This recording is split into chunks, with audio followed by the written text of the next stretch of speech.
Continuemos ahora con los versículos 6 al 9. Dice la Biblia: «Y le dijo Dios así, que su descendencia sería extranjera en tierra ajena, y que los reducirían a servidumbre y los maltratarían por 400 años. Mas yo juzgaré, dijo Dios, a la nación de la cual serán siervos, y después de esto saldrán y me servirán en este lugar». Y le dio el pacto de la circuncisión, y así Abraham engendró a Isaac, y le circuncidó al 8º día, e Isaac a Jacob, y Jacob a los 12 patriarcas. Los patriarcas, movidos por envidia, vendieron a José para Egipto, pero Dios estaba con él. Hasta ahí la porción de la palabra. Ahora, imagínese que el Sanedrín estaría agitado a esta altura.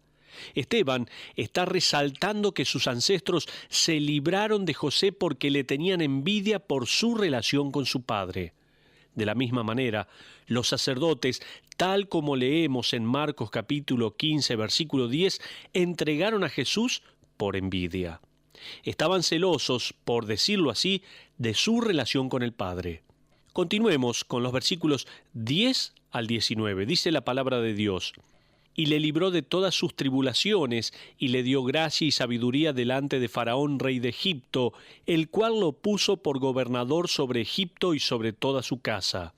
Vino entonces hambre en toda la tierra de Egipto y de Canaán, y grande tribulación, y nuestros padres no hallaban alimentos. Cuando oyó Jacob que había trigo en Egipto, envió a nuestros padres la primera vez. Y en la segunda, José se dio a conocer a sus hermanos, y fue manifestado a Faraón el linaje de José, y enviando José, hizo venir a su padre Jacob y a toda su parentela, en número de 75 personas. Así descendió Jacob a Egipto, donde murió él y también nuestros padres, los cuales fueron trasladados a Siquem y puestos en el sepulcro que a precio de dinero compró Abraham de los hijos de Hamor en Siquem. Pero cuando se acercaba el tiempo de la promesa que Dios había jurado a Abraham, el pueblo creció y se multiplicó en Egipto, hasta que se levantó en Egipto otro rey que no conocía a José. Este rey, usando de astucia con nuestro pueblo, maltrató a nuestros padres a fin de que expusiesen a la muerte a sus niños para que no se propagasen. Esteban ahora presenta al segundo Redentor de Israel. Continuemos con los versículos 20 al 36, donde dice la palabra de Dios así: «En aquel mismo tiempo nació Moisés, y fue agradable a Dios, y fue criado 3 meses en casa de su padre. Pero siendo expuesto a la muerte, la hija de Faraón le recogió y le crió como a hijo suyo. Y fue enseñado Moisés en toda la sabiduría de los egipcios, y era poderoso en sus palabras y obras. Cuando hubo cumplido la edad de 40 años, le vino al corazón el visitar a sus hermanos los hijos de Israel. Y al ver a uno que era maltratado, lo defendió, e hiriendo al egipcio, vengó al oprimido. Pero él pensaba que sus hermanos comprendían que Dios les daría libertad por mano suya, mas ellos no lo habían entendido así. Y al día siguiente se presentó a unos de ellos que reñían y los ponía en paz, diciendo: «Varones, hermanos sois, ¿por qué os maltratáis el uno al otro?». Entonces el que maltrataba a su prójimo le rechazó, diciendo: «¿Quién te ha puesto por gobernante y juez sobre nosotros? ¿Quieres tú matarme como mataste ayer al egipcio?». Al oír esta palabra, Moisés huyó y vivió como extranjero en tierra de Madián, donde engendró 2 hijos. Pasados 40 años, un ángel se le apareció en el desierto del monte Sinaí en la llama de fuego de una zarza. Entonces Moisés, mirando, se maravilló de la visión, y acercándose para observar, vino a él la voz del Señor: «Yo soy el Dios de tus padres, el Dios de Abraham, el Dios de Isaac y el Dios de Jacob». Y Moisés, temblando, no se atrevía a mirar. Y le dijo el Señor: «Quita el calzado de tus pies, porque el lugar en que estás es tierra santa. Ciertamente he visto la aflicción de mi pueblo que está en Egipto, y he oído su gemido, y he descendido para librarlos. Ahora pues, ven, te enviaré a Egipto». a este Moisés, a quien habían rechazado, diciendo: ¿Quién te ha puesto por gobernante y juez? A éste lo envió Dios como gobernante y libertador por mano del ángel que se le apareció en la zarza. Hasta ahí la porción de la palabra. Ahora, recuerde, Esteban fue acusado de blasfemar contra Moisés, pero, lejos de ello, él está igualando a Moisés con el Mesías. Él está diciendo que Moisés era un tipo de Cristo. Tanto Moisés como Cristo fueron enviados por Dios. Ambos fueron rechazados por la nación. Ambos fueron desobedecidos por Israel. Y aún así, ambos, Cristo en el sentido de cumplimiento, fueron los libertadores de Israel. Esteban no está blasfemando a Moisés, sino que está diciendo que Moisés fue el antecesor del Redentor divino de Israel, y que de la misma manera que trataron a Moisés, trataron luego al Mesías. A propósito, no pase por alto esto. Cuando Moisés, el tipo de Cristo del Antiguo Testamento, se presentó a su pueblo, fue rechazado. Se tuvo que ir por 40 años al desierto de Madián y se casó con mujeres gentiles y tuvo hijos. La segunda vez que regresó a Egipto y se presentó ante el pueblo, los israelitas lo aceptaron como su libertador. De la misma manera, cuando Cristo vino por primera vez, fue rechazado. Se fue ¿para hacer qué? Para buscar a la novia gentil. La segunda vez que venga, será recibido por la nación de Israel y lo mirarán como aquel que traspasaron. ¿Recuerda este pasaje? ¿No es interesante ver que a través de los años el plan de Dios no ha fallado ni siquiera en el detalle más mínimo? Sigamos ahora adelante con los versículos 36 al 39, donde dice la palabra de Dios así: Este los sacó habiendo hecho prodigios y señales en tierra de Egipto y en el Mar Rojo y en el desierto por 40 años. Este Moisés es el que dijo a los hijos de Israel: Profeta os levantará el Señor vuestro Dios de entre vuestros hermanos, como a mí, a él oiréis. Este es aquel Moisés que estuvo en la congregación en el desierto con el ángel que le hablaba en el monte Sinaí, y con nuestros padres, y que recibió palabras de vida para darnos, al cual nuestros padres no quisieron obedecer, sino que le desecharon y en sus corazones se volvieron a Egipto. Hasta ahí la porción de la palabra. Al llegar a esta frase tuve que parar. Esa frase nos hace reflexionar. Sus pies seguían a Moisés, pero sus corazones estaban de regreso a Egipto. ¿Entiende esta porción? ¿Puedo hacerle una pregunta? ¿A dónde está su corazón? Sus pies están en la iglesia, usted canta himnos y canciones, puede que lleve siempre su Biblia y parece que está siguiendo al Redentor. Sus pies parecen estar en la dirección apropiada. Pero, ¿dónde está su corazón? Qué pregunta, ¿no? Es bueno para que cada uno de nosotros reflexione, ¿dónde está nuestro corazón? Continuemos con el versículo 40. Dice la palabra de Dios: Cuando dijeron a Aarón: Haznos dioses que vayan delante de nosotros, porque a este Moisés que nos sacó de la tierra de Egipto no sabemos qué le haya acontecido. En otras palabras, hagamos una religión que encaje con nuestro estilo de vida y que la podamos disfrutar. El versículo 41 sigue diciendo: Entonces hicieron un becerro y ofrecieron sacrificio al ídolo, y en las obras de sus manos se regocijaron. ¿Escuchó bien? En las obras de sus manos se regocijaron. Esa es la descripción de toda religión falsa en este mundo. Todas las religiones falsas tienen esperanza en obras propias, obras de sus manos. Converso con personas y una y otra vez no saben de la verdad de la salvación de Dios por medio de Cristo. Las respuestas que recibo son por lo general algo que ellos han hecho y que esperan que tengan méritos necesarios para permitirles entrar al cielo. Los sistemas religiosos de este mundo son magníficos, hermosos realmente. Son obras de manos humanas. Solo el cristianismo se regocija en la obra de Cristo y solo la obra de Cristo para la salvación. Qué hermoso fue haber podido compartir un almuerzo con una pareja que visitó la iglesia la semana pasada. Esta madre y padre de familia se habían criado respetando a Dios y a la religión, pero se les enseñó que el cielo había que ganárselo. Qué gozo fue para mí poderles mostrar con la Biblia que la salvación es un don de Dios, un regalo de Dios por medio de Cristo. Qué privilegio el que orar junto a ellos y ser testigo de su conversión. Sigamos ahora con los versículos 42 al 47, donde dice la palabra de Dios así: Y Dios se apartó y los entregó a que rindiesen culto al ejército del cielo, como está escrito en el libro de los profetas. ¿Acaso me ofreceréis víctimas y sacrificios en el desierto por 40 años, casa de Israel? Antes bien, llevasteis el tabernáculo de Moloc y la estrella de vuestro dios Renfán, figuras que hicisteis para adorarlas.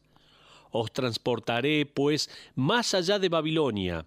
Tuvieron nuestros padres el tabernáculo del testimonio en el desierto, como había ordenado Dios cuando dijo a Moisés que lo hiciese conforme al modelo que había visto, el cual, recibido a su vez por nuestros padres, lo introdujeron con Josué al tomar posesión de la tierra de los gentiles, a los cuales Dios arrojó de la presencia de nuestros padres hasta los días de David. Este halló gracia delante de Dios y pidió proveer tabernáculo para el Dios de Jacob, mas Salomón le edificó casa. Hasta ahí la porción de la palabra. Ahora, Esteban corrige la teología del Sanedrín. Él ha estado predicando la historia y ahora se apresta a hacer una aplicación. Continuemos con los versículos 48 al 51. Dice así la palabra de Dios: Si bien el Altísimo no habita en templos hechos de mano, como dice el profeta, el cielo es mi trono y la tierra el estrado de mis pies, ¿qué casa me edificaréis? Dice el Señor. ¿O cuál es el lugar de mi reposo? ¿No hizo mi mano todas estas cosas? Ahora recuerde, Esteban fue acusado de blasfemar el templo. Esteban simplemente está poniendo el templo en su lugar. Él está repitiendo la declaración que el profeta hizo, que Dios no se impresiona con templos hechos por manos. Sin embargo, los líderes judíos y todo el pueblo ha resaltado al templo hasta el punto de reverenciarlo. Dios pasó a ser un ídolo que moraba en el templo. La gloria de Dios se redujo a piedras, cemento, al ritual y al incienso. Nosotros nunca reduciríamos a Dios a vivir en un edificio, ¿no es así? ¿Lo haría usted? Si usted va a la iglesia por una hora el domingo para encontrarse con Dios, orar, cantarle y escuchar de Él, y después, de lunes a sábado, no lo reconoce, entonces Dios es un tipo de ser que mora en el edificio de la iglesia. ¿Se da cuenta? Por más magnífico que sea el edificio de la iglesia, dedicado a alabar a Dios, crecer y aprender, por más lindo que sea juntarse con el cuerpo, con la familia de la fe, Dios no vive en edificios. Ese Dios, ese edificio, no es el templo de Dios. Usted lo es. Los líderes religiosos de la época de Esteban estaban enfocados en el edificio, el ritual, un Dios contenido al cual se le encendía incienso y se le ofrecían sacrificios. Como resultado, se perdieron al Señor vivo y verdadero, el Redentor de Israel, quien meses atrás se había parado en el templo y dicho: «Yo soy la luz del mundo». ¿Se acuerdan? Ellos estaban tan involucrados en una religión muerta que no vieron al Redentor vivo. Y Esteban ahora va a darles ese mismo veredicto. Continuemos con los versículos 51 al 53 y note el cambio de nuestros o nosotros a vosotros. Dice la palabra de Dios allí en Hechos capítulo 7 versículos 51 al 53. Duros de cerviz e incircuncisos de corazón y de oídos, vosotros resistís siempre al Espíritu Santo como vuestros padres, así también vosotros. ¿A cuál de los profetas no persiguieron vuestros padres? Y mataron a los que anunciaron de antemano la venida del justo, de quien vosotros ahora habéis sido entregadores y matadores, vosotros que recibisteis la ley por disposición de ángeles y no la guardasteis. En esta declaración, Esteban da vuelta el juzgado. Ellos están siendo juzgados ahora. Ellos son culpables de ignorar las Escrituras. Ellos son culpables de rebelarse contra Dios. Ellos son culpables, culpables, culpables. Ahora el versículo 54 dice: oyendo estas cosas, se enfurecían en sus corazones y crujían los dientes contra él. En otras palabras, con el último grano de dominio propio que tenían, estos líderes de un sistema religioso ahora muerto comienzan a crujir los dientes de rabia. Versículo 55 dice: pero Esteban, lleno del Espíritu Santo, puestos los ojos en el cielo, vio la gloria de Dios y a Jesús que estaba a la diestra de Dios. Al decir a la diestra se refiere al lugar de autoridad divina. Usted pensará, hay otros versículos que nos hablan de Cristo sentado a la diestra del Dios Padre, pero aquí está de pie. Otros versículos se refieren a Jesucristo habiendo consumado la obra de redención. Él se sentó al culminarla. Sin embargo, eso no significa que Él esté sentado. En este versículo, Él se pone de pie para recibir al primer mártir a casa. Pero eso no es todo. Fíjese en el versículo 56, dice: y dijo: he aquí veo los cielos abiertos y al Hijo del Hombre que está a la diestra de Dios. El Hijo del Hombre es el título de Cristo que lo describe como el verdadero Mesías. Cristo no solo está de pie en el lugar de autoridad divina, sino que Él es la autoridad divina. Recuerde, Él no solo representa a Dios, Él es Dios. En otras palabras, ustedes mataron al verdadero Mesías, le está diciendo Esteban. Continuemos con los versículos 57 al 60. Dice: entonces ellos, dando grandes voces, se taparon los oídos y arremetieron a una contra él. Y echándole fuera de la ciudad, le apedrearon, y los testigos pusieron sus ropas a los pies de un joven que se llamaba Saulo. Y apedreaban a Esteban mientras él invocaba y decía: Señor Jesús, recibe mi espíritu. Y puesto de rodillas, clamó a gran voz: Señor, no les tomes en cuenta este pecado. Y habiendo dicho esto, durmió. Veamos ahora, aquí a través de la palabra de Dios, el logro de la ejecución de Esteban. La muerte de Esteban puso las ruedas en movimiento para que se llevaran a cabo varias cosas. Solo vamos a discutir una de ellas hoy y en nuestros próximos estudios veremos las demás. La muerte de Esteban proveyó un ejemplo poderoso para todos los creyentes. Esto es lo primero que se ve aquí, que la muerte de Esteban proveyó un ejemplo poderoso para todos los creyentes. Fíjese en Hechos capítulo 8, versículo 3. Y Saulo asolaba la iglesia y entrando casa por casa arrastraba a hombres y a mujeres y los entregaba en la cárcel. Pero también un ejemplo para los que él llama a que den su vida por su fe. Dios proveyó un ejemplo poderoso para los creyentes, pero también proveyó un ejemplo en Esteban para las personas que él llama a morir por su fe. Permítanme leer una porción de un escrito de Lizzie Atwater a su hermana días antes de que ella y su esposo fueran martirizados en la China. Ella decía así: querida familia, anhelo ver sus rostros, pero me temo que eso no sucederá aquí en la tierra. Me estoy preparando para el fin con mucha serenidad y calma. El Señor está maravillosamente cerca y Él no me fallará.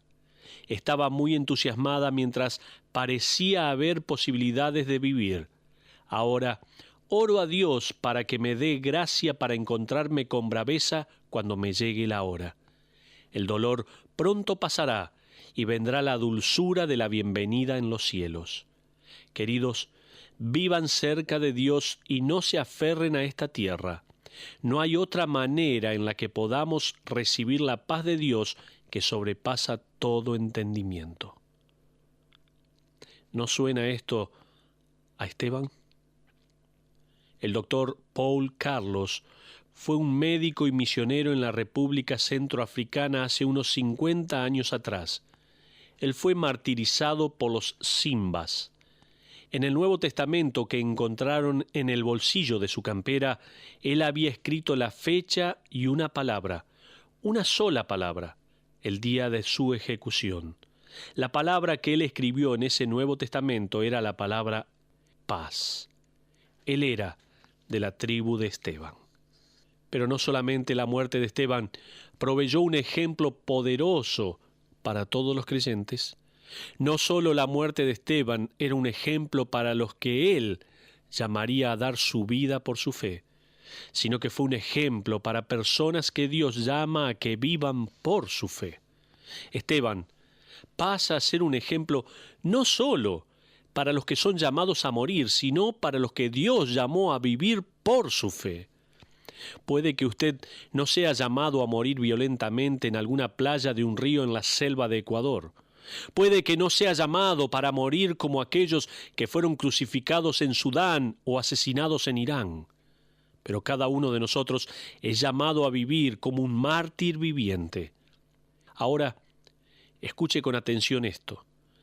En el griego del Nuevo Testamento, la palabra para mártir es martus. Esa palabra se refiere a un creyente muriendo por su fe solo 4 veces. En las demás ocasiones se refiere a personas viviendo por su fe. De hecho, en el Nuevo Testamento la palabra martus es traducida testigo o testimonio de un testigo más de 160 veces. Esteban fue llamado a morir por su fe. Damas y caballeros, ustedes son llamados a vivir por su fe. Usted y Esteban son descritos con una misma palabra, martus. Un mártir vivo es una persona que ha hecho morir las ambiciones de interés propio y los planes de autosuficiencia. Él o ella ha ejecutado a la autosatisfacción como su propósito más importante en la vida, sino que ha declarado su lealtad y obediencia al desafío de la Escritura que nos invita a todos a, según Romanos 12:1, que presentéis vuestros cuerpos en sacrificio vivo, santo, agradable a Dios, que es vuestro culto racional. Hermanos, nosotros hemos sido llamados por Dios para ser sus mártires, sus testigos, a creer y actuar según lo que dice Filipenses capítulo 1, versículo 1. Para mí el vivir es Cristo. Que no seamos menos que una congregación de mártires que va a vivir su fe, hasta que nuestro Redentor nos dé la bienvenida a la gloria del cielo y nos diga, bien hecho, buen siervo y fiel. ¿Cómo va a terminar su vida en esta tierra? Va a vivir una vida como un mártir, como un testigo, como alguien que está dando testimonio de lo que Dios hizo en su vida. Eso es lo que Dios nos está pidiendo a cada uno de nosotros. Tal vez Dios no nos pide morir por nuestra fe, sino vivir por nuestra fe.